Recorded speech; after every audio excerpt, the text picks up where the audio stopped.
क्या आपने कभी सोचा है कि जो दुख आज आपको मिल रहा है वो शायद उस कर्म का परिणाम है जो आपने कल किसी और के साथ किया था?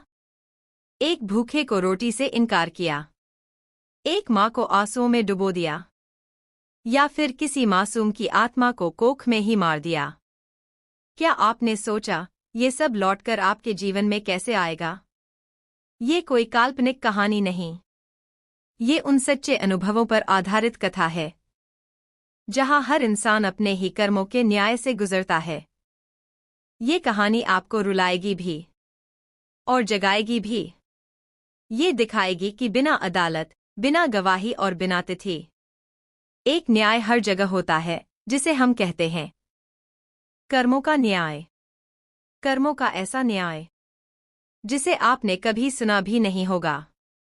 हर कोई सोचता है कि वह जो कर रहा है उसका फल उसे उसी जन्म में मिल जाएगा, लेकिन नहीं, ईश्वर की न्याय व्यवस्था समय के हिसाब से नहीं, कर्मों के हिसाब से चलती है। इस कहानी में आप एक ऐसे गांव की यात्रा करेंगे जहां हर व्यक्ति सोचता था कि कर्म सिर्फ किताबों की बातें हैं। लेकिन जब वहां आया एक रहस्यमयी साधु, तब शुरू हुई घटनाओं की एक ऐसी श्रृंखला जिसने पूरे गांव की सोच ही बदल दी। यह कहानी आपको झकझोर देगी, आपकी अंतरात्मा को खटखटाएगी और आपको अपने कर्मों पर सोचने के लिए मजबूर कर देगी। बुंदेलखंड के एक दूरस्थ इलाके में एक गांव था, नाम था सत्यपुरा, लेकिन वहां सत्य नाम की कोई चीज नहीं बची थी। गांव में अमीर लोग गरीबों को सताते थे, मंदिर के पुजारी रिश्वत लेकर पूजा करवाते थे और पंचायत में फैसले पैसों से होते थे। इस गांव में एक वृद्ध महिला रहती थी, नाम था धनीमाई। उसका बेटा युद्ध में शहीद हो चुका था, बहू उसे छोड़कर शहर चली गई थी और अब वह अकेली एक झोंपड़ी में रहती थी। दिन भर वह दूसरों के घरों में झाड़ू पोंछा करती और रात को सूखी रोटी खाकर सो जाती। गांव के लोग उसका मजाक उड़ाते थे, देखो कर्मों का फल, क्या किया होगा इसने पिछले जन्म में। लेकिन धनी माई चुप रहती।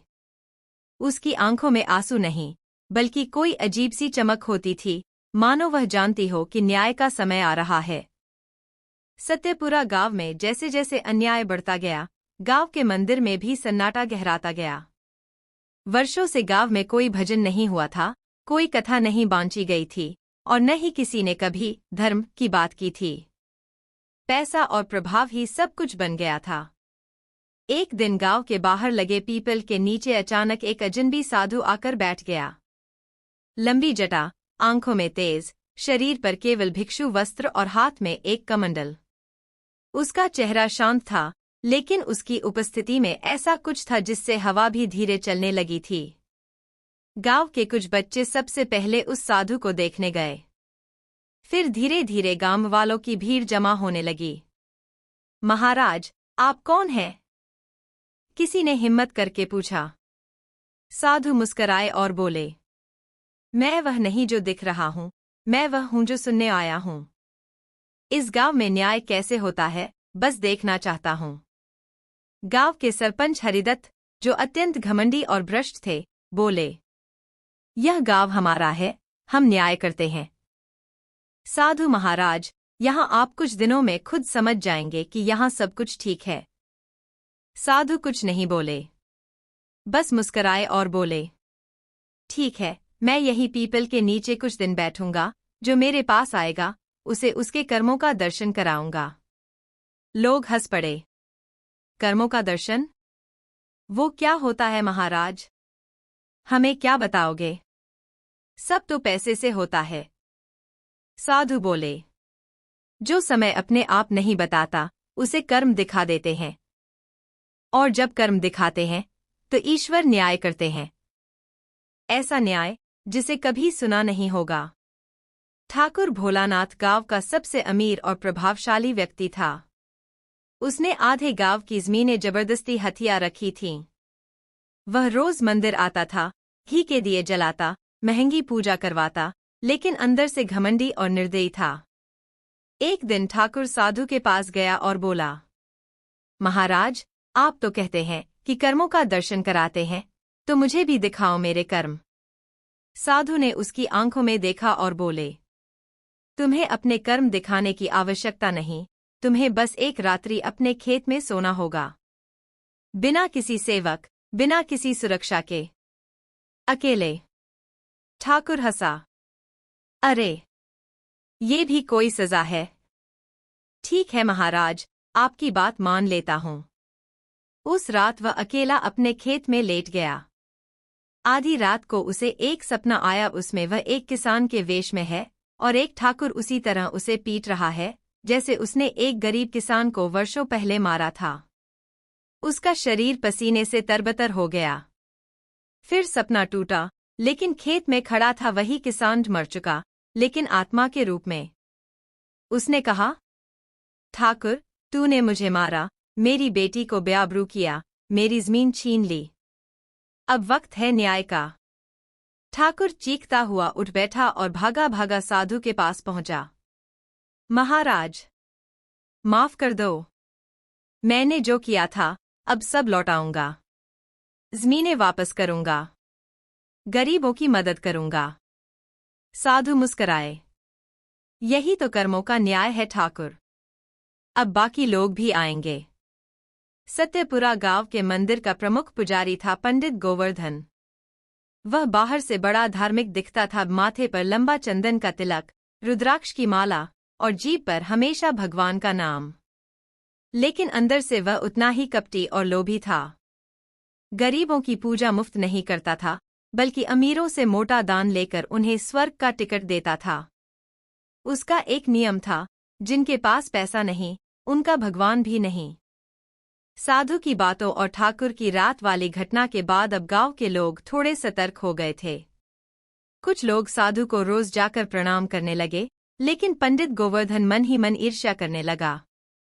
अगर यह साधु ज्यादा समय रहा तो मेरी दुकानदारी बंद हो जाएगी, उसने सोचा। एक दिन वह भी पीपल के पेड़ के नीचे पहुंचा और व्यंग्य से बोला, महाराज, मैंने तो जीवन भर भगवान की सेवा की है, मुझे भी मेरे कर्मों का दर्शन कराइए।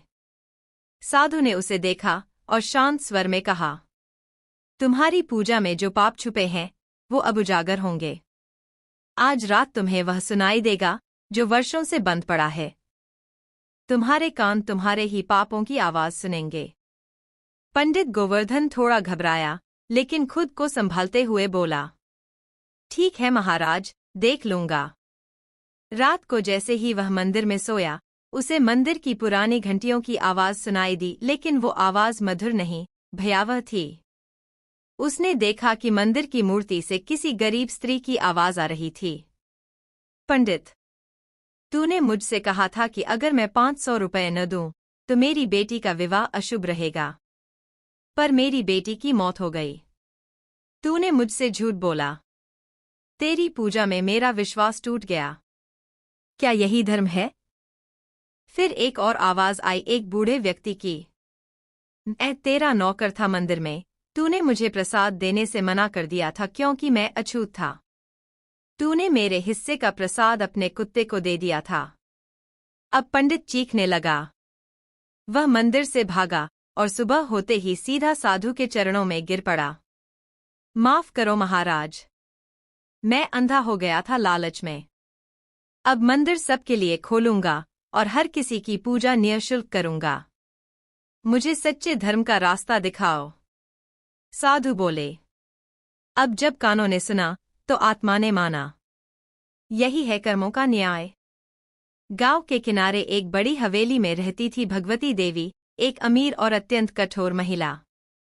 उसका बेटा शहर में नौकरी करता था और उसकी बहू सीमा कुछ साल पहले आग में जलकर मर गई थी। लोग जानते थे कि वह एक घरेलू हादसा नहीं था, बल्कि भगवती देवी की लालच और क्रूरता का परिणाम था। उसने सीमा को दहेज के लिए सताया, खाना नहीं दिया और अंततः उसे जला दिया। मगर गांव की पंचायत ने चुप्पी साध ली थी क्योंकि भगवती देवी ने सबको पैसा खिला दिया था। साधु की बढ़ती प्रसिद्धि और पिछले 2 न्यायों की बातें अब भगवती देवी तक भी पहुंच गई थीं। उसे डर सताने लगा कि कहीं उसका भेद न खुल जाए। एक रात वह खुद साधु के पास गई, हाथ जोड़कर बोली, महाराज, आप तो परम ज्ञानी हैं। मुझे भी अपने पूर्व जन्मों की झलक दिखाइए। साधु ने उसकी आंखों में देखा और बोले, तुझे पूर्व जन्म नहीं, इसी जन्म का दर्शन कराना बाकी है। आज रात जब तू अपने बिस्तर पर लेटेगी, तेरी देह को वही ज्वाला छुएगी जो तूने किसी और की आत्मा को दी थी। वह हंसी। महाराज, मैं कोई साधारण स्त्री नहीं, हवेली की मालकिन हूँ। मैं आग से नहीं डरती। रात होते ही हवेली की खिड़कियां अपने आप खुलने लगीं। भगवती देवी के कमरे में धुआं भरने लगा, लेकिन आग कहीं नहीं थी, मगर उसका शरीर जलने जैसा महसूस करने लगा। उसने देखा कि सीमा, उसकी मृत बहू, सामने खड़ी थी, जली हुई, लेकिन शांत आंखों से देख रही थी। मां जी, आपने मुझे मारा, लेकिन मैं बदला नहीं लेने आई। मैं तो बस आपको यह बताने आई हूं कि आप जो पीड़ा मुझे दी थी, अब वही आपके शरीर को महसूस होगी, रोज, जब तक आप पश्चाताप न करें। सुबह होते ही भगवती देवी बदहवास हालत में साधु के पास पहुंची। मुझे माफ कर दो, मैं सब मानती हूं। मैं सीमा के नाम से गांव में एक कन्याशाला बनवाऊंगी, गरीब बेटियों की मदद करूंगी। मैंने जो किया, उसका अब फल भुगत रही हूं। साधु बोले, जब तक पश्चाताप की आग भीतर नहीं जलती, तब तक कर्मों की आग शांत नहीं होती। यही है वह न्याय जो दुनिया की अदालतें नहीं, परमात्मा की व्यवस्था करती है। सत्यपुरा गांव के बाजार में सबसे बड़ा नाम था विष्णु साहू, एक व्यापारी जिसने अपने जीवन की शुरुआत एक छोटी सी दुकान से की थी। लेकिन आज उसके पास गांव के आधे व्यापार पर कब्जा था। कैसे? धोखे, मिलावट और मजबूरी का लाभ उठाकर गरीब किसानों को कम दामों पर अनाज खरीदने के लिए मजबूर करना, नकली सामान बेचना, जरूरतमंदों को ऊंची दरों पर उधार देना, ये सब उसके रोजमर्रा के कर्म थे। पर फिर भी वह खुद को सफल और बुद्धिमान समझता था। साधु की बातों ने उसकी भी नींद उड़ा दी थी। अब उसे लगने लगा था कि अगर वह नहीं गया तो लोग उसे दोषी समझेंगे। अतः एक दिन वह भी पीपल के पेड़ के नीचे पहुंचा। महाराज, उसने धीरे से कहा, मैं भी जानना चाहता हूं कि मैंने अपने जीवन में क्या गलती की है। साधु ने उसकी ओर देखा और बोले, तुम्हारे जीवन की असली गिनती तुम्हारे पैसों में नहीं, तुम्हारे कारण बर्बाद हुए लोगों की चीखों में है। आज रात तुम्हें उन सब की आवाजें सुनाई देंगी जिन्हें तुम्हारी लालच ने बर्बाद किया। विष्णु साहू को हंसी आई। महाराज, मैं तो व्यापार करता हूं। व्यापार में थोड़ी बहुत चालाकी तो चलती है। ये पाप नहीं है। साधु कुछ नहीं बोले, सिर्फ इतना कहा, कर्मों की चालाकी ईश्वर की दृष्टि से नहीं बचती। उस रात विष्णु साहू अपनी हवेली में लेटा था। सब कुछ सामान्य था, पर अचानक उसकी अलमारी अपने आप खुल गई। अंदर रखे नोट हवा में उड़ने लगे। उसकी आंखों के सामने दृश्य बदलने लगा। एक किसान, जिसकी फसल विष्णु ने औने पौने दाम में खरीदी थी, अपनी पत्नी से कह रहा था, अब हमारे पास न अनाज है, न पैसा। बच्चों को क्या खिलाएं? एक और दृश्य एक युवा विधवा, जिसके गहने विष्णु ने गिरवी रख लिए थे। वो कहता है कि ब्याज इतना बढ़ गया है कि अब गहने तुम्हारे नहीं रहे। विष्णु पसीने पसीने हो गया। फिर एक बच्चा दिखाई दिया जो स्कूल नहीं जा पाया क्योंकि उसके पिता ने उधार लेकर विष्णु को चुका दिया था। सुबह होते होते वह कांपते हुए साधु के पास पहुंचा। मुझे क्षमा करें, मैंने व्यापार को सिर्फ मुनाफे की नजर से देखा। अब मैं अपनी संपत्ति का एक हिस्सा गांव के उत्थान में लगाऊंगा, स्कूल, अस्पताल और गरीबों के लिए राहत कोष बनाऊंगा। साधु बोले, अब तुम्हें व्यापार में भगवान का रास्ता दिखाई देगा, क्योंकि जब व्यापार सेवा बन जाए तभी वह सच्चा लाभ देता है। यही है कर्मों का ऐसा न्याय जो धन से नहीं टाला जा सकता। गांव का एक व्यक्ति था बीरबल, नाम तो राजा के मंत्री जैसा था, लेकिन कर्म एकदम उल्टे। वह गांव की अदालत यानी पंचायत का नियमित गवाह था, पैसे लेकर झूठ बोलने वाला, निर्दोष को अपराधी बताने वाला। कई बार उसने झूठी गवाही देकर गरीबों को जेल भिजवाया और असली अपराधियों को बचाया। एक दिन वह खुद साधु के पास आया। महाराज, मैं कोई अमीर नहीं हूं, लेकिन मैं आपकी कृपा चाहता हूँ। साधु मुस्कराए। सत्य बोलने वाले का नाम अगर बीरबल हो तो सम्मान मिलता है, लेकिन झूठ बोलने वाले बीरबल को ईश्वर खुद कटघरे में खड़ा करता है। आज रात तुम्हारी जुबान तुम्हें सुनाएगी, तुम्हारे ही शब्द तुम्हारे विरुद्ध गवाही देंगे। बीरबल थोड़ा घबरा गया। मेरी जुबान? वो कैसे? रात को वह जब सोया तो अचानक ऐसा लगा कि उसका मुंह बंद हो गया है और कोई भीतर से बोल रहा है। मैंने कहा था, हाँ, यही आदमी चोर है। मैंने पंचायत में कहा इसने औरत को पीटा है। मैंने बोला उस गरीब ने जमीन छीनी है, जबकि छीनी किसी और ने थी। हर झूठी गवाही की आवाज अब उसके कानों में गूंज रही थी और हर आवाज उसके भीतर चुभ रही थी। सुबह वह मंदिर पहुंचा, सिर झुकाए, आंसू बहाते। मैंने बहुत अन्याय किया है महाराज। अब मैं कभी झूठ नहीं बोलूंगा। मैं न्याय का सच्चा साक्षी बनूंगा। कृपा करें। साधु बोले। जब जुबान सत्य बोले और अंतरात्मा मौन न रहे, तभी आत्मा शुद्ध होती है। यही कर्मों का न्याय है जो तुम्हारी ही आवाज में तुम्हारा अपराध उजागर करता है। सत्यपुरा गांव में एक घर था जो अब वीरान सा दिखता था। वहां कभी रौनक हुआ करती थी, माँ के गीत, पिता की हंसी और बेटे की मासूम आवाजें। लेकिन वक्त के साथ घर के रंग फीके पड़ गए और उस घर में रहने लगे सिर्फ आंसू। इस घर में रहते थे शिव प्रसाद जी और उनकी पत्नी जानकी देवी, बुजुर्ग लेकिन आत्मसम्मानी, और उनका बेटा विजय, जो शहर से पढ़ाई करके लौटा था और अब एक सरकारी नौकरी में था। शुरुआत में सब ठीक था, लेकिन जैसे जैसे विजय की तनख्वाह बढ़ी, उसका अहंकार भी बढ़ गया। उसने माँ बाप की देखभाल कम कर दी, उनकी बातें अनसुनी करने लगा और अंततः एक दिन बोला, आप दोनों अब पुराने जमाने की सोच के हो चुके हैं। इस घर में मेरी बीवी और मैं अपनी तरह से जीना चाहते हैं। आपके लिए अब गांव के वृद्धाश्रम में जगह देख ली है। जानकी देवी रोई। शिव प्रसाद जी चुपचाप घर से निकल गए। गांव के कुछ लोगों ने विरोध किया, लेकिन विजय ने कह दिया, ये मेरा निजी मामला है। जब साधु के बारे में विजय को पता चला तो उसने मजाक उड़ाते हुए कहा, कर्मों का न्याय? हाँ, देखिएगा, मेरे पास सब कुछ रहेगा और वो बूढ़े वहीं वृद्धाश्रम में रोएंगे। साधु ने उसकी बात सुन ली, लेकिन मौन रहे। कुछ दिन बाद विजय खुद उनके पास आया। महाराज, मैं जानना चाहता हूँ, मेरे कर्म कैसे हैं? साधु ने आंखें बंद की और बोले, तू आज से 7 दिन बाद सपने में देखेगा अपना भविष्य। जैसा तूने दूसरों के साथ किया, वैसा ही तुझ पर घटेगा। विजय हंसकर चला गया।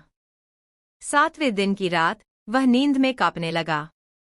सपने में वह खुद एक वृद्ध बना हुआ था। उसी घर में था, परंतु अब उसकी बहू कह रही थी, पिताजी, आप लोग अब बोझ हो चुके हैं, वृद्धाश्रम जाना होगा।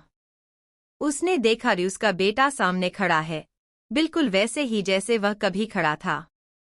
बाबूजी, अब आपका समय हो गया है। अब हम नहीं संभाल सकते। विजय की चीख निकल गई। नहीं, मैं अपने माँ बाप के साथ ऐसा नहीं कर सकता था। सपना टूटा, लेकिन दिल की धड़कनें तेज थीं। वो सीधा वृद्धाश्रम पहुंचा, माँ बाप को अपने पैरों में गिरकर माफी मांगी। माँ, बाबूजी, मैंने अन्याय किया, मुझे माफ कर दो। जानकी देवी की आंखों में आंसू थे, लेकिन उन्होंने बेटे को गले लगा लिया। विजय साधु के पास गया। महाराज, मैंने पाप किया, लेकिन आपने मुझे समय रहते सच्चाई दिखा दी। साधु बोले, जब समय नहीं दिखाता तो सपना दिखाता है, और जब सपना भी असफल हो तब दुख दिखाता है। लेकिन तू समय पर लौट आया, यह ही सबसे बड़ा पुण्य है। यही कर्मों का न्याय है, जिसमें आज का घमंड कल की बेपसी बन जाता है। गांव के एक छोर पर एक अमीर किसान था, मथुरादास, और उसकी पत्नी सरला। दोनों संपन्न थे, लेकिन जीवन में एक अभाव था, संतान का। वे वर्षों से मंदिरों में पूजा करवा रहे थे, संतों के पास जा रहे थे, तंत्र मंत्र तक करवाया, लेकिन कुछ लाभ नहीं हुआ। जब साधु सत्यपुरा में आए तो सरला खुद उनके पास आई। महाराज, मैंने सब किया, पर संतान का सुख नहीं मिला। आप कृपा करें।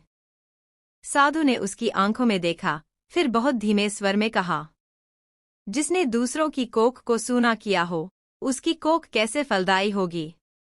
सरला चौंक गई। मैंने तो कभी किसी का बच्चा नहीं छीना महाराज। साधु बोले, क्या तुझे याद है गांव की वो विधवा कमला, जो तेरे खेतों में काम करती थी? उसकी बेटी ने तेरे बेटे से प्रेम किया था। तूने उन्हें अलग किया और कमला को गांव से बाहर करवा दिया। सरला के चेहरे पर डर उतर आया। हाँ, लेकिन वो तो नीची जाति की थी। मैं कुल का मान रख रही थी। साधु बोले, कुल का मान रखने के नाम पर तूने दो दिलों को तोड़ा, एक माँ को गांव से निकाला, और अब तेरी कोख भी तुझे जवाब दे रही है। यही है कर्मों का न्याय। सरला की आंखों से आंसू बहने लगे। अब क्या करूं महाराज? कमला को खोजो, उससे क्षमा मांगो। उसका आशीर्वाद ही तुम्हारी कोख की प्यास बुझा सकता है। सरला ने पूरे गांव में ढूंढकर कमला को खोज निकाला। अब वह एक दूसरे गांव में अकेली जीवन बिता रही थी। सरला उसके पैरों में गिर गई। कमला चुपचाप रही, फिर बोली, मैंने सब भुला दिया बहन, लेकिन भगवान नहीं भूले। अगर तू सच्चे मन से पछता रही है तो शायद ईश्वर भी माफ कर देंगे। कुछ महीनों बाद सरला गर्भवती हुई। गांव में सबने इसे चमत्कार कहा, लेकिन साधु बोले, यह चमत्कार नहीं, कर्मों की पूर्णता है। जब कोई पाप के बोझ से निकलकर प्रायश्चित के प्रकाश में आता है, तब ईश्वर उसका भाग्य भी बदल देते हैं। सत्यपुरा गांव के सबसे अंतिम छोर पर एक टूटी फूटी झोंपड़ी में रहता था एक अनाथ बालक रामू। उम्र सिर्फ 14 साल, लेकिन चेहरा जैसे 40 साल का हो चुका हो। न माँ, न बाप और न ही कोई अपना। गांव के लोग उसे भिखारी समझते थे, कुछ दया दिखाते थे, लेकिन ज्यादातर उसकी उपेक्षा करते थे। रामू सुबह से शाम तक लोगों के खेतों में छोटा मोटा काम करता, मंदिर में झाड़ू लगाता और बची खुची रोटियों से पेट भरता। परंतु उस मासूम की आंखों में एक सवाल हमेशा तैरता था, क्या मेरा जन्म ही अपराध है? क्या मैंने किसी का बुरा किया है? लोग कहते थे कि उसके माता पिता की मृत्यु एक रहस्यमयी दुर्घटना में हुई थी, लेकिन कोई कुछ स्पष्ट नहीं बताता था। रामू बस इतना जानता था कि वह अनवांटेड है, बेगाना। एक दिन वह भी पीपल के पेड़ के नीचे साधु महाराज के पास गया। महाराज, सब कहते हैं कि मैं पिछले जन्म का पाप हूँ। क्या आप बता सकते हैं कि मैंने कौन सा पाप किया है जो इस जन्म में इतना दुख मिल रहा है? साधु कुछ क्षण मौन रहे, फिर बोले, रामू, तू निर्दोष है, लेकिन तुझ पर जो बीता है वह किसी और के कर्म का फल है। आज रात तू अपने पूर्वजों की पीड़ा देखेगा और तब तुझे समझ आएगा न्याय कितना सूक्ष्म और गहरा होता है। रात को रामू नींद में कांपने लगा। सपना शुरू हुआ, उसने देखा एक अमीर जमींदार किसी गरीब स्त्री को दर-दर भगा रहा है। जा, तेरे पेट में पल रहा नाजायज बच्चा मेरा नहीं है। वह स्त्री रोती रही, गिड़गिड़ाती रही, पर किसी ने नहीं सुनी। फिर उसी स्त्री को नदी में कूदते देखा और उसके साथ ही एक नवजात शिशु भी जल की गोद में चला गया। रामू चीख पड़ा, ये क्या है? ये कौन है? एक गूंजती हुई आवाज आई, ये तेरे परदादा हैं, जिन्होंने अपनी हवस में एक गरीब औरत को गर्भवती कर छोड़ा था और फिर समाज से बचने के लिए उसे मौत की ओर ढकेल दिया। तू उसी स्त्री और उस नवजात आत्मा का पुनर्जन्म है जिसे न्याय नहीं मिला, जिसे प्रेम नहीं मिला। इस जन्म में तुझे वो दुख मिला जो तेरी पिछली आत्मा ने सहा था। रामू रो पड़ा, तो मैं दोषी नहीं हूं? मैं क्यों सहूं वो जो किसी और ने किया? साधु महाराज ने सुबह उसे अपने पास बुलाया। रामू अभी भी आंसुओं में भीगा हुआ था। महाराज, क्या मेरा जीवन कभी बदल सकता है? साधु ने उसे माथे पर हाथ रखते हुए कहा। बिल्कुल, क्योंकि तूने सहा है पर किसी को दुख नहीं दिया। तेरे सहने की शक्ति ही तेरी तपस्या है। तू सत्य का बीज है और जब समय आएगा तू इस गांव को रोशनी देगा। उस दिन से साधु ने रामू को अपने पास रख लिया। उसे पढ़ाना शुरू किया, जीवन के उच्च ज्ञान दिए। गांव के लोग चौंक गए। एक भिखारी बच्चा साधु का शिष्य बन गया। पर समय के साथ रामू की वाणी में गहराई आने लगी, उसका चेहरा तेज से चमकने लगा। साधु बोले, यह है कर्मों का न्याय। जब एक निर्दोष आत्मा जो सहती रही अंततः उसी पीड़ा से महान बनती है।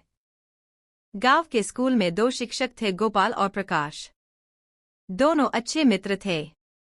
एक साथ पढ़े, एक साथ पढ़ाया और एक ही स्कूल में वर्षों तक सेवा की।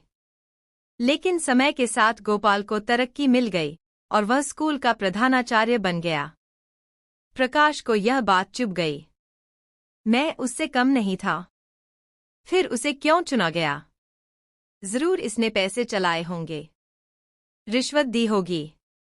अब ईर्ष्या ने दोस्ती की जगह ले ली। प्रकाश ने धीरे धीरे गांव में गोपाल के खिलाफ अफवाहें फैलानी शुरू कर दीं। वह स्कूल के पैसे खा रहा है, बच्चों को मारता है, उसका चरित्र संदिग्ध है। लोगों ने बातें मान ली क्योंकि अफवाहें हमेशा तेज दौड़ती हैं। गोपाल को हटा दिया गया। वह चुप रहा, दुखी था परंतु विरोध नहीं किया। गांव में उसका सम्मान गिरता गया, जबकि प्रकाश को अब प्रधानाचार्य बना दिया गया। परंतु एक दिन प्रकाश भी साधु के पास गया। महाराज, मैंने जीवन भर पढ़ाया, सेवा की, पर अब मन में अशांति है, नींद नहीं आती। क्या यह मेरे कर्मों का फल है? साधु बोले, तेरी नींद तुझसे वही ले रही है जो तूने किसी और से छीना था, उसका मान, उसकी प्रतिष्ठा, उसकी आत्मा की शांति। आज रात तू जो बोलेगा वो खुद अपने कानों से सुनेगा और तब जान पाएगा कि अफवाह की आग सबसे पहले फैलाने वाले को ही जलाती है। रात को प्रकाश नींद में बड़बड़ाने लगा। गोपाल भ्रष्ट है, उसने पैसे खाए, वो गंदा आदमी है। और फिर उसकी ही आवाज गूंजती हुई उसके कानों में लौटने लगी, एक भयानक प्रतिध्वनि की तरह। झूठा, धोखेबाज, दोमुखा। प्रकाश उठ बैठा, उसका सिर चकरा रहा था। वह सीधे साधु के पास गया। महाराज, मैंने गलत किया। मुझे अब समझ आया कि मैंने अपने ही मित्र को खो दिया। मुझे प्रायश्चित चाहिए। साधु बोले, अपनी बातों को वापस नहीं ले सकते, लेकिन उनके घाव पर मरहम जरूर रख सकते हो। सच्चाई स्वीकार कर उसी मंच पर बोलो जहां झूठ बोला था। प्रकाश ने पंचायत में जाकर कहा, मैंने गोपाल के खिलाफ झूठ फैलाया। वो निर्दोष था, मैं दोषी हूं। गांव चुप था, लेकिन फिर तालियों की गूंज उठी। साधु मुस्कराए। यही कर्मों का न्याय है। जब सत्य का सामना करने के लिए साहस चाहिए होता है और जब वह आता है तो अंधकार भी झुक जाता है। सत्यपुरा गांव में एक व्यक्ति था, नरहरि, जिसकी पूरी जिंदगी सिर्फ और सिर्फ सेवा में बीती थी। वह हर किसी के दुख दर्द में शामिल होता, बीमार की सेवा करता, विधवा के घर राशन पहुंचाता, अनाथ बच्चों को स्कूल तक ले जाता और मंदिर में झाड़ू लगाकर साफ सफाई करता। लेकिन गांव वालों की आंखें जैसे अंधी हो गई थीं। कोई उसे बेवकूफ कहता, कोई कहता इसकी कोई जात नहीं है, किसी के घर भी चला जाता है। यहां तक कि कई बार तो उसके ही सेवा किए लोग उसे दुत्कार देते। हट, तेरी सेवा की हमें जरूरत नहीं, हम भीख नहीं मांगते, जा किसी और का दरवाजा खटखटा। नरहरि चुपचाप सह लेता, मुस्कराकर आगे बढ़ जाता। मगर उसके दिल के किसी कोने में एक पीड़ा घर कर गई थी। वह सोचने लगा, क्या अच्छा करना भी एक अपराध है? एक दिन वह भी साधु के पास पहुंचा। महाराज, मैं जानना चाहता हूं, क्यों मेरी सेवा को सबने तिरस्कार में बदल दिया? क्या मैंने कुछ गलत किया? साधु ने ध्यानपूर्वक उसकी बात सुनी और बोले, तू तुलसीदास का वो दोहा सुना है, परहित सरिस धर्म नहीं भाई, पर पीड़ा सम नहीं अदमाई। तूने परहित किया, लेकिन तेरे भीतर अभी भी प्रशंसा की अपेक्षा है। और जब सेवा में अपेक्षा होती है तो उसका फल तिरस्कार होता है, ताकि आत्मा शुद्ध हो। नरहरि चौंका। मगर महाराज, क्या मैं बिल्कुल निस्वार्थ नहीं रहा? साधु बोले, तू रहा, पर तेरे भीतर कहीं न कहीं ये इच्छा भी रही कि लोग तेरे बारे में कहें, नरहरि बहुत भला आदमी है। यही इच्छा तेरे लिए अग्नि बनी। आज रात तू स्वयं को देखेगा अब सेवा करते हुए, और फिर उस भीतर छुपे दर्द को जो स्वीकृति चाहता है। रात को नरहरि ने स्वप्न में खुद को देखा। वह एक वृद्ध को सहारा दे रहा है, एक बच्चे को खाना खिला रहा है, लेकिन फिर अचानक उसके ही चेहरे से आवाज आती है, अब तो कोई धन्यवाद कह दे, कम से कम सराहना तो मिले। वह घबरा गया। उसे अब समझ आया, सेवा निस्वार्थ नहीं थी, स्वीकृति की छाव में बसी हुई थी। सुबह वह साधु के पास आया। महाराज, अब समझ गया। मैं सेवा कर रहा था, पर बदले में मन ही मन कुछ चाहता भी था। मुझे माफ कीजिए। साधु मुस्कराए। अब जब तू केवल सेवा करेगा बिना कुछ चाहे, तब तेरी सेवा सच्चा तब बन जाएगी। और जब सेवा तब बन जाए, तो ईश्वर खुद उसका प्रतिफल बन जाते हैं। उस दिन के बाद नरहरि ने सेवा करना बंद नहीं किया, परंतु अब वह सेवा के बाद किसी की प्रतिक्रिया का इंतजार नहीं करता। गांव वाले भी धीरे धीरे बदलने लगे। अब जब वो आते, तो लोग स्वतः खड़े होकर पानी देने लगे, उसके लिए जगह बनाने लगे। बच्चों ने उसे बाबा कहना शुरू कर दिया। एक दिन गांव की पंचायत ने उसे बुलाकर पूरे गांव का सच्चा सेवक घोषित किया। साधु बोले, अब तू नायक नहीं, प्रेरणा बन चुका है। यह है कर्मों का न्याय, जब आत्मा का संकल्प समाज का सम्मान बन जाता है। गांव के बाहर नदी के तट पर एक गूंगा मछुआरा रहता था, भीखू। उसका चेहरा भला था, हाव भाव सरल, और हाथों में मछलियों की गंध थी। गांव में लोग उसे गूंगा गरीब कहकर बुलाते थे। वो ज्यादा बात नहीं करता, लेकिन उसके भाव सब समझ जाते थे। वह रोज नदी में जाकर मछलियां पकड़ता, थोड़ा बेचता, थोड़ा मंदिर को दान कर देता। लेकिन कुछ बच्चे अक्सर उसके पीछे पत्थर फेंकते, जवान लोग उसे हंसते हुए चिढ़ाते। अबे, बोल के दिखा, क्या कर लेगा तू? उसकी आंखों में एक आंसू होता, पर चेहरा शांत रहता। किसी को उसने कभी कुछ नहीं कहा। एक दिन साधु नदी किनारे पहुंचे।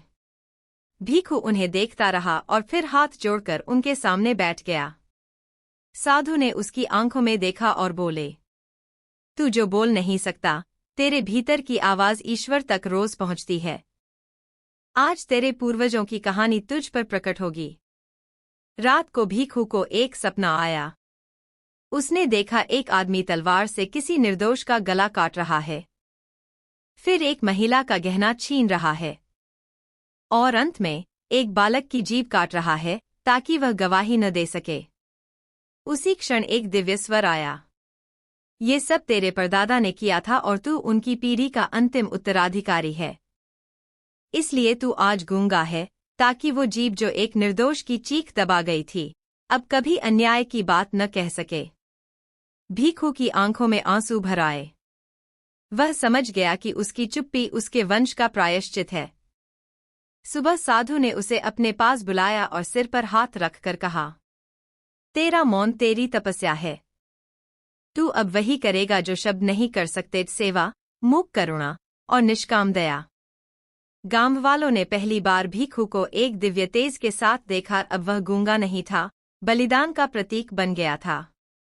साधु बोले, कर्मों का न्याय जब पीढ़ियों से चलता है, तब वह वंश को नष्ट नहीं करता, उसे शुद्ध करता है। और भीखू अब इस गांव की आत्मा बन चुका है। गांव के पुराने हिस्से में एक झोपड़ी थी, जहां रहती थी श्यामा बाई, एक विधवा, उम्र लगभग 60 के पार। सिर पर सफेद आंचल, शरीर झुका हुआ, लेकिन आत्मा अब भी ईमानदार। श्यामा बाई की जिंदगी कठिनाइयों से भरी रही थी। उसका पति बहुत पहले एक बीमारी से चल बसा था, और बेटा तो एक हादसे में दुनिया छोड़ गया। उसके पास कुछ नहीं था, बस गांव वालों के घरों में झाड़ू पोंछा कर कभी कभार पेट भर खाना मिल जाता। लोग उसे दयनीय मानते थे, लेकिन वह खुद को कभी भिखारिन नहीं समझती थी। एक दिन उसने एक बात खुद से कही थी, मैं मर जाऊंगी पर चोरी नहीं करूंगी। पर उसी व्रत के साथ हुआ एक विचित्र अपवाद। सालों पहले की बात थी। बरसात के दिन थे। झोपड़ी लीक हो रही थी। पेट में 2 दिन से अन्न नहीं गया था। और उसी दिन गांव के मंदिर में भंडारे का आयोजन हो रहा था।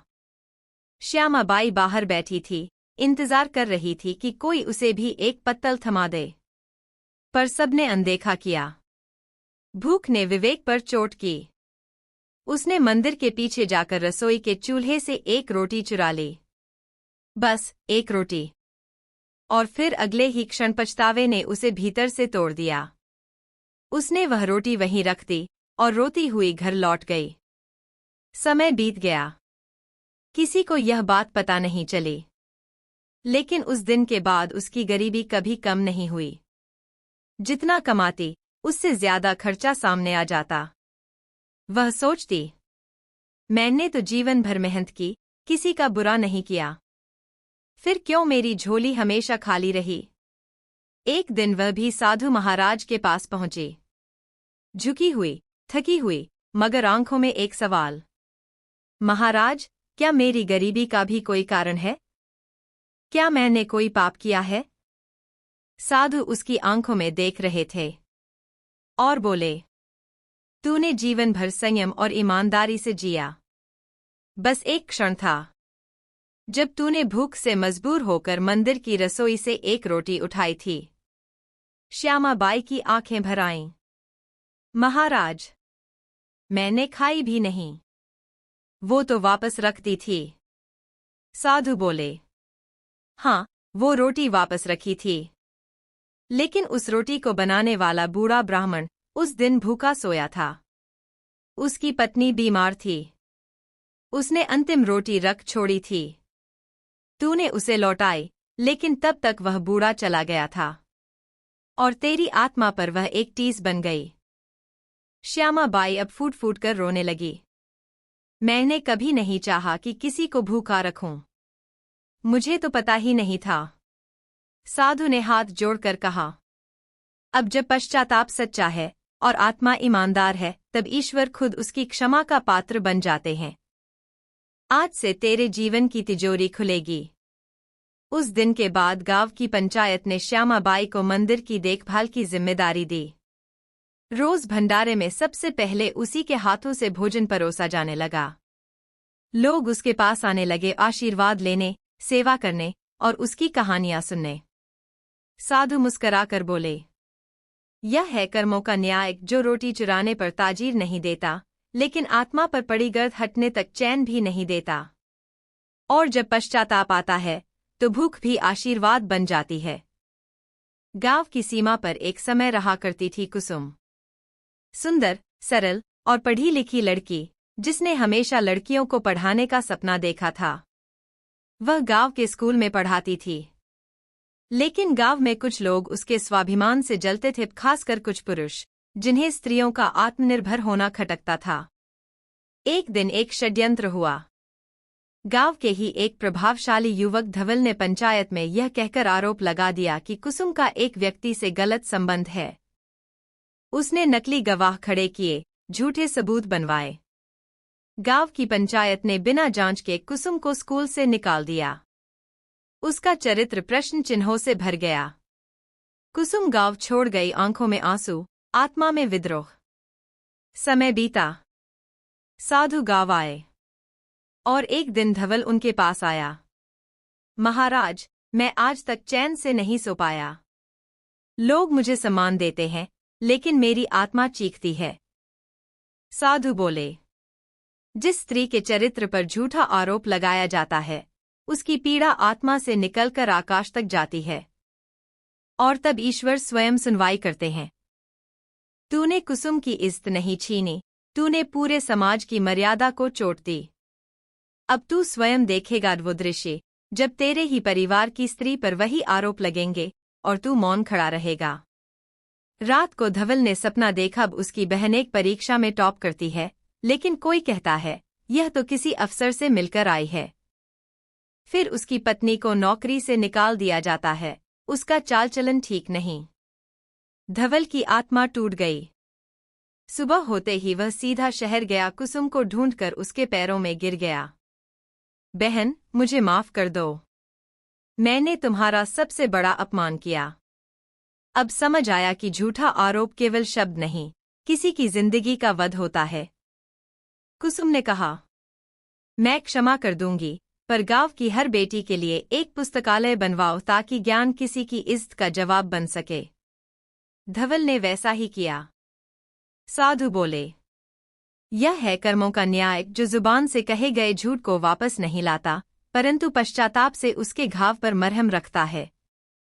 सत्यपुरा के समीप एक और गांव था, नवग्राम, जहां के एक गरीब किसान दयानंद की कहानी आज भी गांव वालों के बीच दबी जुबानों में सुनाई जाती थी। दयानंद के पास जमीन कम थी, मेहनत बहुत, पर फिर भी हर साल उसके खेत में अच्छी फसल होती। उसके पुत्र आर्यन में नेतृत्व की अद्भुत क्षमता थी, गांव के बड़े बूढ़े कहते थे। एक दिन यह लड़का गांव का सरपंच या शायद जिले का अधिकारी बनेगा। लेकिन वो दिन कभी नहीं आया। आर्यन ने पढ़ाई की, मेहनत की, परीक्षा दी और हर बार अंतिम चयन से रह गया। कभी अंक कम, कभी कोई और पास हो गया। हर बार कोई न कोई बहाना बनता गया और आर्यन निराशा की गर्त में डूबता गया। एक दिन आर्यन अपनी मां के साथ साधु महाराज के पास पहुंचा। महाराज, मैंने तो अपने जीवन में किसी का बुरा नहीं किया, फिर मुझे सफलता क्यों नहीं मिलती? साधु चुप रहे। फिर बोले, जिस भूमि पर बीज बोया गया है, वहां एक पुराना कांटा है। वो कांटा तुम्हारा नहीं, पर वह तुम्हारे पूर्वजों का बोया हुआ है। साधु ने उसकी मां की ओर देखा और पूछा, क्या तुम्हारे पति दयानंद ने कभी किसी और के धन को अपने हाथ से छुआ? मां चौंकी। महाराज, वो तो ईमानदार आदमी थे। बस एक बार गांव की पंचायत में जब दूध भात का आयोजन हुआ था, उन्होंने गल्ले से एक कौड़ी बिना पूछे ले ली थी। बोले, क्या फर्क पड़ता है? साधु बोले, यही, क्या फर्क पड़ता है, सबसे भारी पड़ गया। वो कौड़ी किसी गरीब बच्चे की दवा के लिए रखी गई थी और उसके ना मिलने से बच्चा मर गया था। अब उसका संताप, उसका अधूरा जीवन आर्यन की राह में अड़चन बन गया है। यह है कर्मों का सूक्ष्म न्याय। आर्यन की आंखों से आंसू बहने लगे। मैंने तो कोई गलती नहीं की। साधु बोले, तेरे जीवन में सफलता के द्वार तभी खुलेंगे जब तू उस कौड़ी का मूल्य 100 गुना समाज को लौटा देगा। अनाथ बच्चों की मदद कर, स्कूल बनाकर और गरीबों की पढ़ाई में हाथ बंटाकर। आर्यन ने प्रण लिया, वह अब केवल अपनी सफलता के लिए नहीं, दूसरों के भविष्य के लिए काम करेगा। चंद वर्षों में उसने गांव में एक निःशुल्क शिक्षालय खोला, जहां अनाथ, गरीब और मजदूरों के बच्चे पढ़ने लगे। उसने अपने प्रयास से कई बच्चों को शहर भेजा और एक दिन उसे स्वयं राज्य सरकार से एक सम्मान मिला, जनसेवा रत्न। लोग चौंक गए। जिसे प्रशासनिक परीक्षा में पास नहीं होने दिया गया, उसे अब सरकार ने शिक्षा विकास का ब्रांड एम्बेसडर बना दिया। साधु मुस्कराए। यह है कर्मों का न्याय। जब चोरी की गई एक कौड़ी 100 बच्चों की किताबों में बदल जाती है और तब जाकर पूर्वजों का ऋण उतरता है।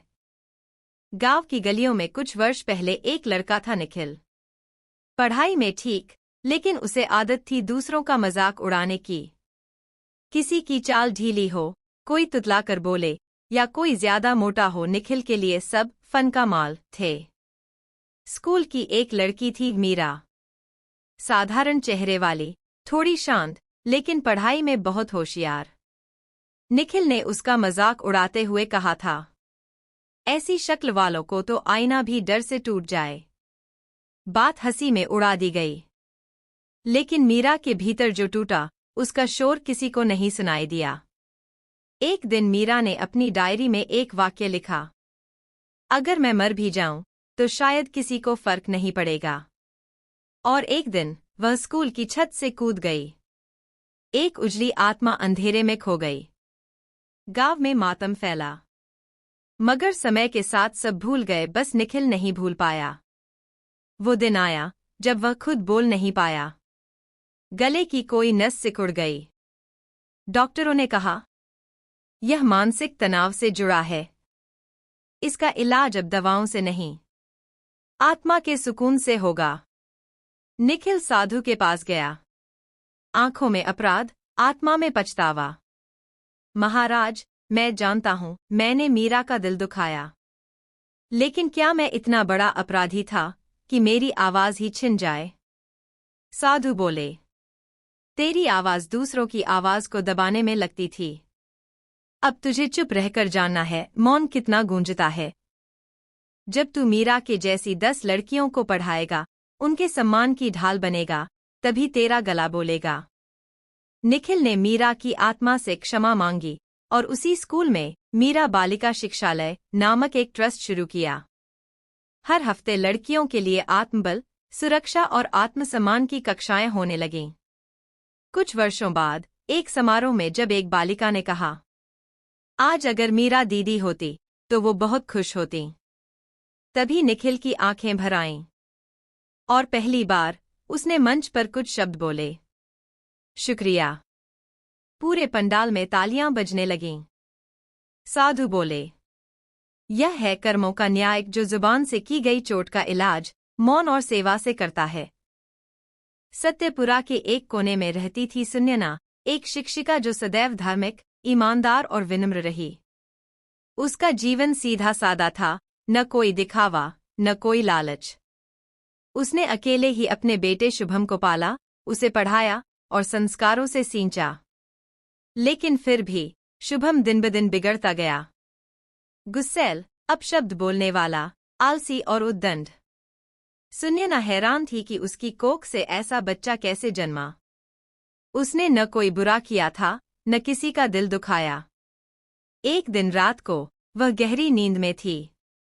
सपना आया, वो एक स्त्री है, पुरानी सदी की, राजमहल में सेविका। एक दिन किसी दूसरे सेवक की छोटी गलती पर वह उसे राजा से सख्त सजा दिलवा देती है, सिर्फ इसलिए कि उसकी सुंदरता और बातों से राजा प्रभावित न हो जाए। वो सेविका रोती है, कहती है, मुझे माफ कर दीजिए, मैं निर्दोष हूं। लेकिन सुन्यना की पूर्वज आत्मा निर्दय बनी रहती है। अगले ही क्षण स्वप्न टूटता है। एक दिव्य स्वर कानों में गूंजता है, जो आज तुम्हारा बेटा है वही तुम्हारी पिछली जिंदगी की प्रताड़ित आत्मा है। वह तुझसे चिढ़ता है क्योंकि उसकी आत्मा तेरे अन्याय को पहचानती है, पर तुझे समझ नहीं पाता। यही पुनर्जन्म का न्याय है। सुन्यना कांप उठी। सुबह होते ही वह साधु महाराज के पास पहुंची। महाराज, क्या सपना सच था? क्या मेरा बेटा मेरी ही गलती का बदला ले रहा है? साधु ने आंखें बंद की और बोले, सपना तेरी आत्मा का दरवाजा था। तेरा बेटा तुझसे द्वेष नहीं करता, उसकी आत्मा तेरे प्रति अविश्वास रखती है, जिसे तेरे वर्तमान जीवन के प्रेम से ही शांत किया जा सकता है। अगर तू उसे बिना गुस्से, बिना अपेक्षा के प्रेम करेगी, तो उसकी आत्मा का घाव भर जाएगा और फिर उसे समझ आएगा कि जीवन सिर्फ बदला नहीं, बदलाव भी होता है। सुन्यना ने उस दिन से अपने बेटे को पहले से भी अधिक प्रेम देना शुरू किया, बिना कोई उपदेश दिए, बिना उसकी कठोरता से दुखी हुए। शुभम को पहली बार लगा जैसे उसकी माँ कोई रहस्यमय ताकत बन गई है, जो सिर्फ देती है पर कभी कुछ मांगती नहीं। धीरे धीरे शुभम का व्यवहार बदलने लगा। एक दिन उसने अपनी माँ से कहा, माँ, मैं नहीं जानता कि आप कौन हैं, लेकिन जब भी मैं आपको देखता हूँ मुझे लगता है जैसे मैं आपके सामने पहले भी रोया हूँ। सुन्यना की आंखों में आंसू थे, लेकिन चेहरा शांत था। साधु बोले, यह है कर्मों का न्याय, जो पिछले जन्मों की कड़वाहट को भी इस जन्म के प्रेम से मधुर बना सकता है। जब पुनर्जन्म आत्मा का द्वार है, तो कर्म उसकी चाबी है। गांव के समीप एक छोटे से घर में रहता था मोहन, जो बहुत ही कठोर और स्वभाव से गुस्सैल था। खेती में मेहनती था, लेकिन स्वभाव ऐसा कि किसी को दया नहीं आती। उसे पशुओं से खास चिढ़ थी। गाय या कुत्ता घर के पास आ जाए तो उसे डंडे से मार भगाता। गांव के लोग कहते, अरे मोहन, गाय को मारोगे तो पाप लगेगा। लेकिन वह हंसकर कहता, गाय हो या आदमी, जो मेरी जमीन पर आया उसे मारूंगा ही। एक दिन मोहन ने एक घायल कुत्ते को पीट पीट कर अधमरा कर दिया। वह कुत्ता एक बुजुर्ग महिला की आंखों का तारा था और वह उसकी मौत के बाद रोते हुए बोली, जिसने आज इसे मारा है उसका पुत्र कभी सीधा खड़ा नहीं हो पाएगा। सालों बाद मोहन का विवाह हुआ, बेटा हुआ, लेकिन जन्म से ही पैरों से विकलांग। मोहन डॉक्टर के पास गया, बाबा के पास गया, तंत्र मंत्र पूजा सब करवा लिया, लेकिन बच्चा चलना सीख ही नहीं पाया। एक दिन वह खुद साधु महाराज के पास आया, पूरी बात सुनाई। साधु बोले, जिस जीव के शरीर को तूने पीड़ा दी, उसका संतुलन छीन लिया, वही पीड़ा अब तेरे पुत्र के शरीर में बैठ गई है। यह दया का प्रतिशोध नहीं है, यह प्रकृति का संतुलन है। अब अगर तू जीवों की सेवा करेगा, घायल पशुओं को अपनाएगा, गौशाला बनाएगा, तो वही ऊर्जा तेरे पुत्र के शरीर को उपचार देगी। मोहन ने गौशाला बनवाई। रोज खुद जाकर गायों को चारा देने लगा, बीमार पशुओं को अपने घर में शरण दी। और फिर कुछ वर्षों बाद उसका बेटा अपने पैरों पर खड़ा हुआ। लोगों की आंखें भर आईं। साधु बोले, यह है कर्मों का न्याय। प्रकृति को चोट दोगे तो संतुलन बिगड़ेगा, लेकिन सेवा से वही प्रकृति पुनः वरदान बन जाती है। बहुत समय पहले सत्यपुरा के पड़ोस में एक समृद्ध राज्य था, विक्रंतपुर। वहां का राजा था राजा यशोवर्धन। पराक्रमी, बुद्धिमान और समृद्धिशाली, लेकिन अहंकार उसकी सबसे बड़ी कमजोरी थी। राजा को अपने वैभव का इतना गर्व था कि वह संतों और साधुओं को भी आम मनुष्यों की तरह देखता था। एक बार उसी नगर में पहुंचे एक सिद्ध संत देवाचार्य। सादगी में लिपटा उनका व्यक्तित्व ऐसा था कि दूर दूर के राजघराने उन्हें सम्मानपूर्वक बुलाते। देवाचार्य ने राजसभा में प्रवेश की अनुमति मांगी। मैं कोई मांग नहीं लाया हूं, बस धर्म और न्याय की चर्चा करना चाहता हूं। राजा यशोवर्धन ने हंसते हुए कहा, हमारे राज्य में न्याय का क्या अभाव है जो कोई साधु हमें सिखाने आए। संत विनम्रता से बोले, राजन, ज्ञान का कोई अंत नहीं होता, और जहां अहंकार है वहां विवेक का प्रवेश कठिन होता है। यह सुनते ही राजा भड़क गया। हमें ज्ञान मत सिखाओ, जाओ अपने आश्रम वापस। हम साधुओं के दिखावे से नहीं डरते। राज्य के मंत्रियों ने समझाया, लेकिन राजा नहीं माना। संत बिना क्रोध के उठे और बोले, मैं तुम्हें श्राप नहीं दूंगा, लेकिन तुम्हारे संतानें वे तेरे ही कर्मों का परिणाम होंगी। जब समय आएगा तू समझेगा कि विनम्रता धन से नहीं आती, मन से आती है। साल बीते।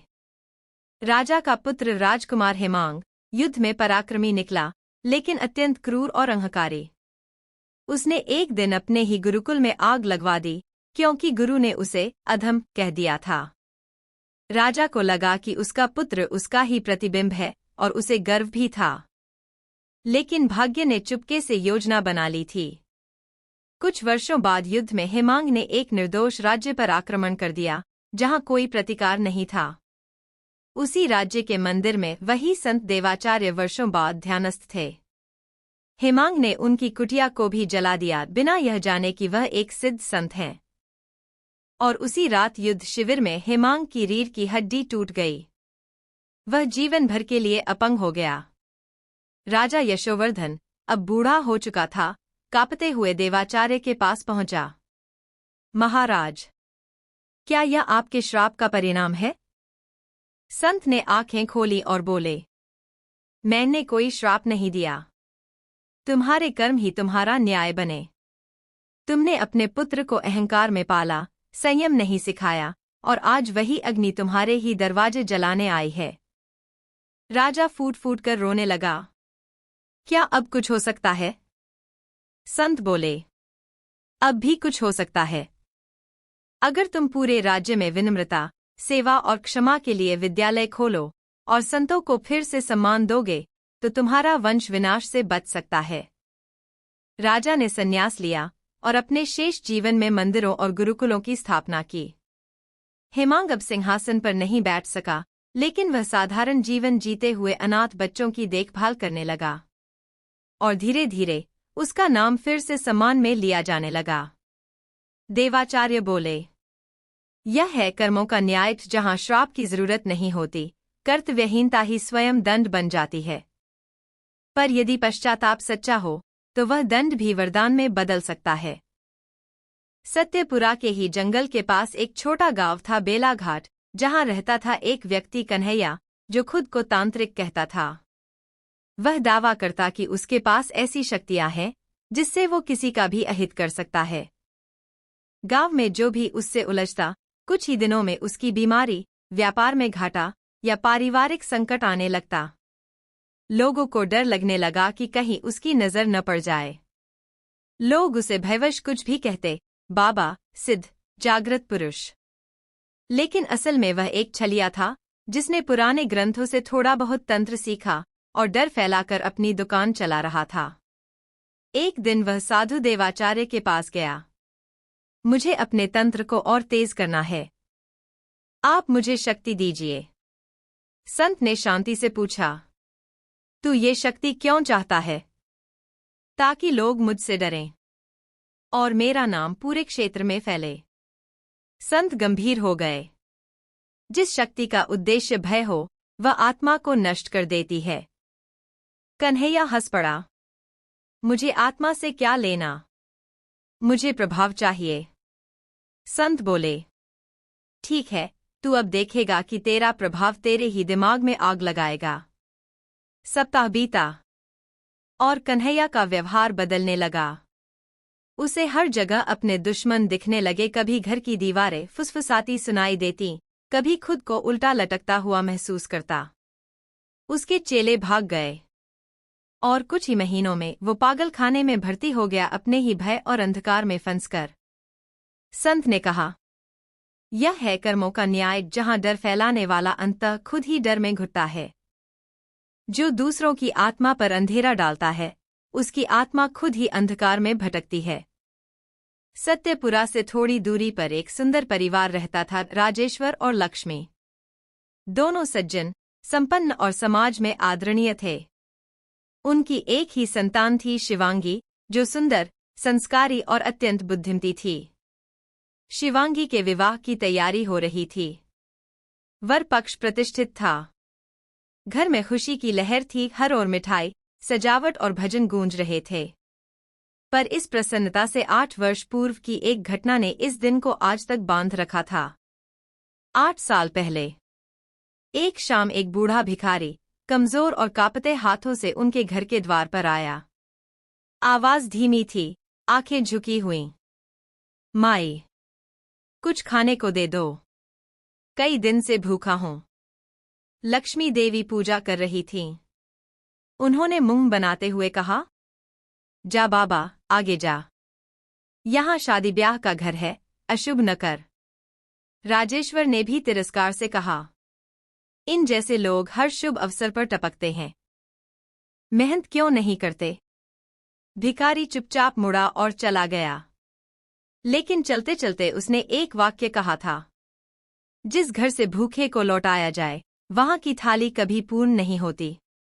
उसके बाद परिवार ने भले ही उस दिन को भूल दिया हो, लेकिन ईश्वर और समय ने नहीं भुलाया। आज शिवांगी की शादी की रात थी। सभी मेहमान आ चुके थे। घोड़ी सज चुकी थी। लेकिन ऐन वक्त पर वर पक्ष से संदेश आया, लड़का अचानक बीमार हो गया है, बारात नहीं आ सकती। राजेश्वर और लक्ष्मी पर जैसे वज्र टूट पड़ा। दूसरे दिन पता चला वर को दिमागी दौरा पड़ा था। डॉक्टरों ने कहा, यह मानसिक विकृति पिछले कुछ वर्षों से भीतर ही भीतर पल रही थी, अचानक बाहर आई है। अब समाज में बातें होने लगीं। शुभ समय पर ही ऐसा क्यों हुआ? घर में कोई अशुभ कर्म हुआ होगा। लक्ष्मी देवी, जो सदैव पूजा पाठ में रमी रहती थी, अचानक सोच में डूब गईं। और तब उन्हें उस भिखारी की याद आई। राजा, वो जो भूखा बुजुर्ग आया था, हमने तो उसे भगा दिया था। राजेश्वर की आंखें भर आईं। हाँ, और वो कहकर गया था, थाली कभी पूर्ण नहीं होगी। शायद हमने उसी दिन ईश्वर को दरवाजे से लौटा दिया था। अब दोनों साधु महाराज के पास पहुंचे कांपते हुए, अपराध बोध में डूबे। महाराज, क्या वही हमारा पाप था? क्या बेटी की थाली इसलिए अधूरी रह गई?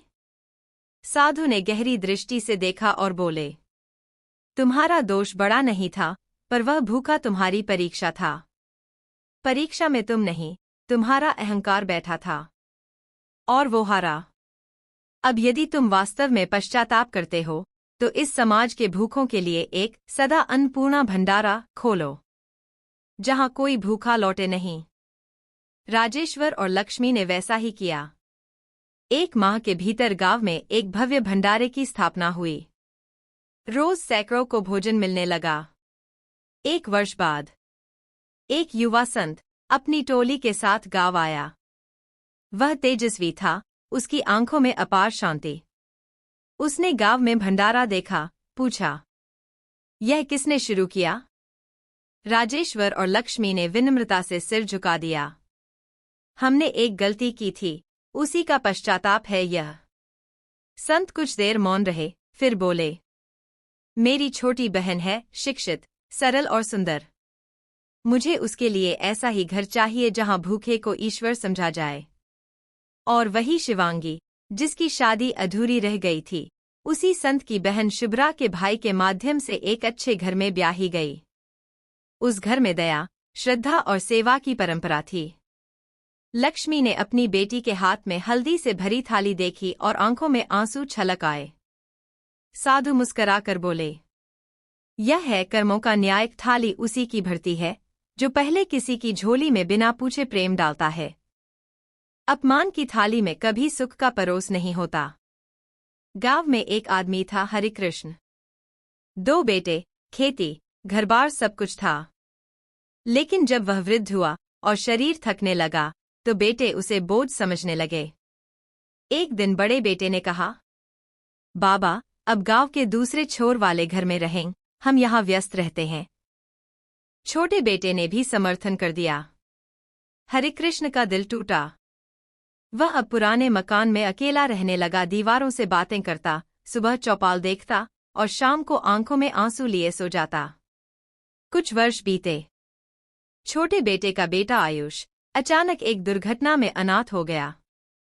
माता पिता दोनों की मृत्यु हो गई। अब उस नन्हे बच्चे को पालने वाला कोई नहीं था। हरिकृष्ण ने उसे गोद में उठाया, आंखों में आंसू और आत्मा में समर्पण। वही वृद्ध, जिसे बोझ समझा गया था, अब एकमात्र सहारा बना। गांव वाले चकित थे। वक्त कैसा पलटा खा गया। साधु महाराज ने कहा, जिसने बाप को ठुकराया, उसका बेटा उसी बाप के सामने यतीम बन गया। लेकिन यह न्याय क्रूर नहीं, करुणा के द्वार खोलने के लिए था। यह कहानी थी मधु की, एक पढ़ी लिखी, आत्मनिर्भर और आर्थिक रूप से सक्षम महिला की। उसके पति राहुल एक बड़ी कंपनी में नौकरी करते थे। शहर में अच्छा फ्लैट, कार और सुविधा का हर साधन था। जब मधु गर्भवती हुई, उस वक्त राहुल को एक विशेष डील पर विदेश भेजा जाना था। दोनों की योजना थी, अभी बच्चा नहीं, लेकिन जब रिपोर्ट पॉजिटिव आई और डॉक्टर ने कहा, आपकी बच्ची का विकास सामान्य है, यह एक बेटी है, तब राहुल ने कहा, अगर बेटी हुई तो मेरी मां नाराज हो जाएगी, अबॉर्शन करा दो। मधु 2 मिनट चुप रही, फिर बोली, मैं भी यही सोच रही थी। अभी हमारी जिंदगी इतनी व्यस्त है। और उन्होंने बिना कोई भावनात्मक हलचल महसूस किए बेटी को कोख में मार दिया। डॉक्टर ने एक दस्तावेज पर साइन करवाया। लिंग के आधार पर गर्भपात करना अपराध है। अगर कारण चिकित्सीय नहीं है तो यह एक पाप है। पर मधु ने सोचा, समाज में सब करते हैं, एक मैं ही क्या गलत कर रही हूं। समय बीता। 1 साल बाद मधु फिर से गर्भवती हुई। इस बार बेटा हुआ आदित्य। सब कुछ सामान्य था। लेकिन जब आदित्य 2 साल का हुआ तो एक रात अचानक रोने लगा। मम्मा, वो दीदी आ रही है। दीदी मुझसे कहती है तू तो जी गया, मैं क्यों नहीं। मधु घबरा गई। आदित्य की बातें धीरे धीरे बढ़ती गईं। वो हर रात उठकर कहता, मम्मा, कोई मुझे सीने से चिपक कर रोता है, पर दिखता नहीं। मधु ने डॉक्टरों, मनोवैज्ञानिकों और पुजारियों से मिलना शुरू किया। पर एक रात सब कुछ बदल गया।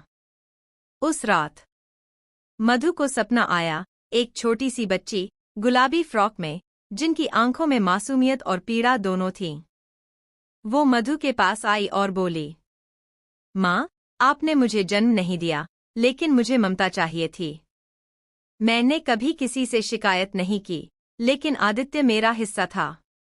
अब आप कैसे 2 टुकड़ों में रहोगी? मधु की आँख खुली, पसीने से लथपथ थी। उसने राहुल को उठाया। हमने जो किया वो सिर्फ अपराध नहीं, एक आत्मा का गला घुंटना था। राहुल भी अब टूट चुका था। दोनों साधु महाराज के पास पहुंचे। सारी बात बताई। साधु ने शांत स्वर में कहा, तुमने सिर्फ एक बच्ची को नहीं मारा, माँ की कोमलता को मार डाला।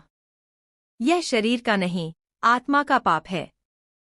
लेकिन अगर आत्मा रोती है तो पश्चाताप ही उसका स्नान होता है। मधु ने पूछा, क्या मैं कुछ कर सकती हूँ? साधु बोले, हाँ, अब तुम दूसरों की बेटियों की माँ बनो।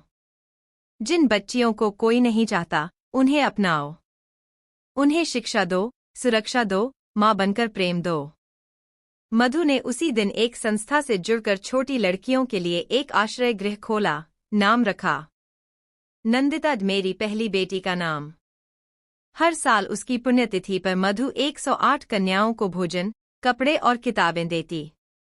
और जब आदित्य बड़ा हुआ, उसने खुद कहा, मम्मा, अब वो दीदी मुझे परेशान नहीं करती। मुझे लगता है वो खुश हैं। साधु मुस्कराए और बोले, यह है कर्मों का न्याय। एक माँ का पाप उसकी ही ममता से धोया जा सकता है। जब कोख में मार दी गई आत्मा को जीवन किसी और बेटी में मिल जाए, तब क्षमा की बूंदें आत्मा को छू लेती हैं। गांव में रहते थे 2 भाई, जसवंत और धर्मपाल। पिता की मृत्यु के बाद दोनों को बराबर की जमीन मिली थी। लेकिन जसवंत ने चालाकी से ज्यादा हिस्से के कागज बनवा लिए और धर्मपाल को सिर्फ बंजर जमीन दे दी। धर्मपाल ने रोते हुए कहा, भाई, ये तो धोखा है। जसवंत हंस पड़ा, बेटा, दुनिया ऐसे ही चलती है। तू भोला है, मैं चालाक हूं। धर्मपाल ने अपनी छोटी सी जमीन पर मेहनत की, बच्चों को संस्कार दिए और खेती की। वहीं जसवंत का बेटा विकास शहरी स्कूलों में पढ़ा, पर धीरे धीरे नशे में पड़ गया। जसवंत ने लाख रुपए खर्चे, लेकिन विकास हर बार बिगड़ता गया। और फिर एक दिन विकास घर छोड़कर चला गया। 2 साल तक कोई खबर नहीं आई। तीसरे साल एक आदमी ने आकर बताया, विकास अब एक स्टेशन पर भीख मांगता है। बाल और कपड़े बिखरे हुए हैं, वो पागल हो चुका है। जसवंत दौड़कर गया, बेटे को देखा और वहीं फूट फूट कर रोने लगा। अब वो साधु महाराज के चरणों में गिरा। महाराज, मैंने अपने भाई का हक छीना था, क्या ये उसी का फल है? साधु बोले, जिसने भाई से रोटी छीनी, उसका बेटा दुनिया से रोटी मांगता है। जमीन की चोरी ने आत्मा पर ऐसा बोझ डाला कि पीढ़ी तक उसका फल पहुंचा। जसवंत ने अपनी सारी जमीन वापस धर्मपाल के नाम की और एक साझा खेत सेवा मंडल बनाया, जिसमें गांव के गरीब परिवारों को भी हिस्सेदारी दी। धीरे धीरे विकास की हालत सुधरने लगी। धर्मपाल ने जब जसवंत से कहा, भाई, माफ किया, तो जसवंत की आंखें भर आईं। साधु बोले, यह है कर्मों का न्याय। जो भाई का हिस्सा छीनता है, उसका उत्तराधिकारी अपना आत्मसम्मान खो बैठता है, लेकिन पश्चाताप ही पुनः पथ दिखाता है। सत्यपुरा की धूल भरी गलियों, मंदिरों की घंटियों और गांव वालों की सच्ची कहानियों में जो न्याय गूंजता था वह सिर्फ नियमों का नहीं था, कर्मों का न्याय था। किसी ने बोया तो किसी ने काटा, किसी ने ठुकराया तो किसी ने सहा, और हर बार ईश्वर ने उस दृश्य को देखा, बिना बोले, बिना सजा दिए, बस समय की छाया में सबका पलड़ा तौलता गया। अब एक नवयुवक, जो साधु महाराज के शिष्य थे, उनसे प्रश्न करता है, गुरुदेव, क्या हम अपने सारे पुराने कर्म मिटा सकते हैं? साधु मुस्कराए, नहीं वत्स, कर्म मिटते नहीं, पर उनका फल मोड़ा जा सकता है। जैसे तेज बारिश टल नहीं सकती, लेकिन छाता साथ हो तो भीगने से बचा जा सकता है। तेरे पिछले कर्म तूने जाने अनजाने किए होंगे, लेकिन तेरे आज के कर्म उनका परिणाम सहने या उन्हें सुंदर बनाने की क्षमता रखते हैं। शिष्य बोला, पर अगर किसी ने बहुत बड़ा पाप किया हो, जैसे किसी को धोखा देना, जान से मारना, कोख में जीवन छीनना। साधु बोले, वो सारे कर्म पुनर्जन्म के सूक्ष्म संसार में दर्ज हो जाते हैं। कुछ इसी जन्म में फलते हैं, कुछ अगले में। लेकिन एक बात सत्य है, कर्म का न्याय देर से आता है, पर आता जरूर है। और एक बात और, जब आत्मा पर पश्चाताप का तेज उजाला आता है, सेवा का व्रत लिया जाता है, तब ईश्वर स्वयं उस आत्मा का वकील बन जाता है। कहानी के हर पात्र का अंत उनके कर्मों से जुड़ा था। जिसने गाय को मारा, उसका पुत्र अपाहिज हुआ। जिसने कोख में बच्ची को मारा, वह हर रात आत्मा की आहट सुनता रहा। जिसने भूखे को रोका, उसकी बेटी की शादी अटक गई। जिसने भाई की जमीन छीनी, उसका बेटा भीख मांगने को मजबूर हुआ। लेकिन जिन्होंने पश्चाताप किया, सेवा का संकल्प लिया, जिनके भीतर से माफ कर दो की आवाज आई, वो बदल गए। धर्म सिर्फ पूजा नहीं, दूसरों के हिस्से का अन्न, सम्मान और अधिकार न छीनना भी है।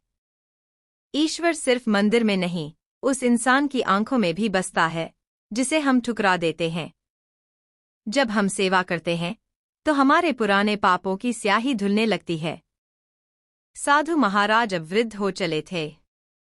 उन्होंने अपने शिष्य को बुलाया और कहा, वत्स, अब तू ही इन कहानियों को आगे पहुंचाएगा। गांव गांव जाकर बता। कर्म एक कानून है, जो किसी अदालत का मोहताज नहीं होता। ये न्याय खामोश रहता है, लेकिन जब वक्त आता है, तो सबसे बड़ा गवाह बनकर सामने खड़ा हो जाता है। साधु ने आंखें मूंदी, और उनके चेहरे पर तेज था, मानो किसी तपस्वी को मोक्ष का संकेत मिला हो। यह कहानी सिर्फ घटनाओं की नहीं थी। यह दर्पण थी, हमारे हर उस कर्म की, जो हमने जाने अनजाने में किसी के साथ किया। हर अध्याय, हर पात्र एक सीख बनकर उभरा। कोई कठोर था, तो कोई भोला। कोई पीड़ित था, तो कोई अपराधी। लेकिन अंत में, सब अपने अपने कर्मों के न्याय से गुजरे, और वही बना उनका असली परिचय। प्रेरणा देना कि हर अच्छा बुरा कर्म गिना जाता है। सच्चाई बताना कि क्षमा और सेवा से पाप भी झुक जाते हैं। संवेदना जगाना कि दूसरों को ठेस पहुंचाने से पहले एक बार आत्मा से पूछ लो, क्या ये सही है? अगर आपको ये कहानी दिल से छू गई हो, तो कृपया इस वीडियो को लाइक करें, शेयर करें और चैनल को सब्सक्राइब जरूर करें। क्योंकि एक एक शब्द उन आत्माओं की पुकार है, जिनके साथ किया गया व्यवहार अब इंसान को ही समझाना चाहता है कि कर्म न देखे धर्म, उम्र या पद। कर्म बस समय देखता है और फिर न्याय करता है।